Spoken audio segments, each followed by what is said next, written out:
हरिदासी परंपरा में एक अनन्य रसिक हुए श्री बिहारिन देव जी महाराज।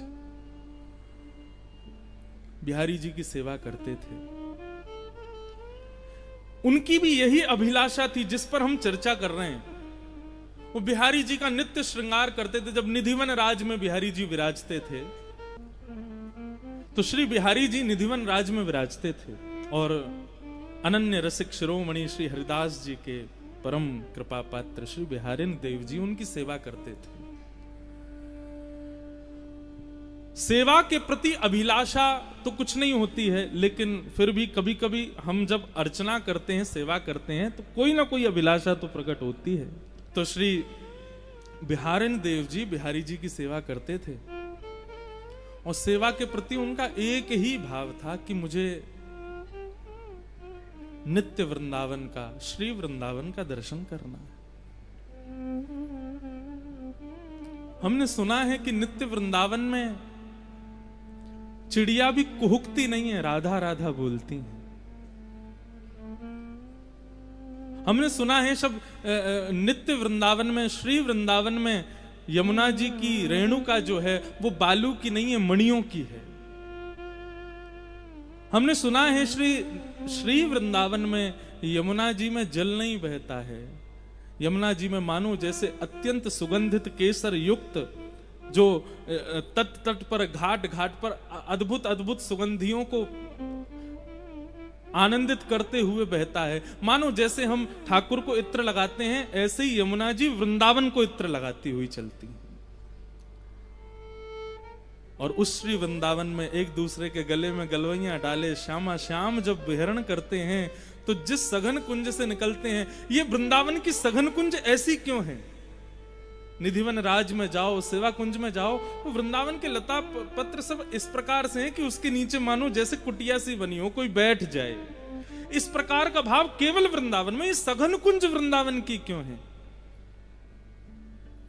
श्यामा श्याम जब विहरण करते हैं तो जब तेज धूप पड़ती है ना, और रेणुका पर जब श्री किशोरी जी के चरण पड़ते हैं, तब ठाकुर जी अपने मुकुट की छाया करते हैं। कहीं किशोरी जी के चरणों में कहीं धूप का उष्णता उनके चरण को कष्ट ना दे।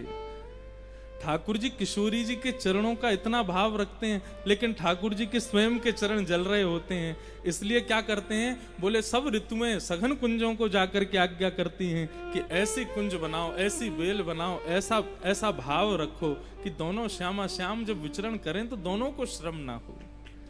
ऐसा श्री वृंदावन।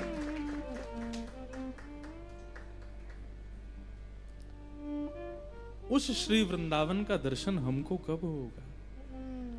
बिहारी जी की सेवा करते और यही कामना करते हैं, बिहारी जी कभी कृपा करियो और वह श्री वृंदावन को दर्शन हमको करें। सोई सुहागन प्रिय जाही रीझ हैं।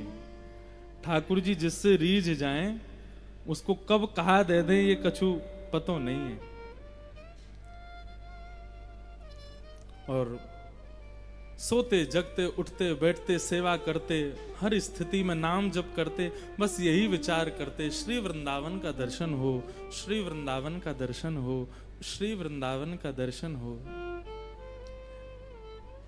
एक दिन श्री बिहारिन देव जी प्रातः काल सुबह सुबह भोर में उठ करके यमुना के समीप जाकर के नीम की दातुन तोड़ करके अपने दांत मांज रहे थे।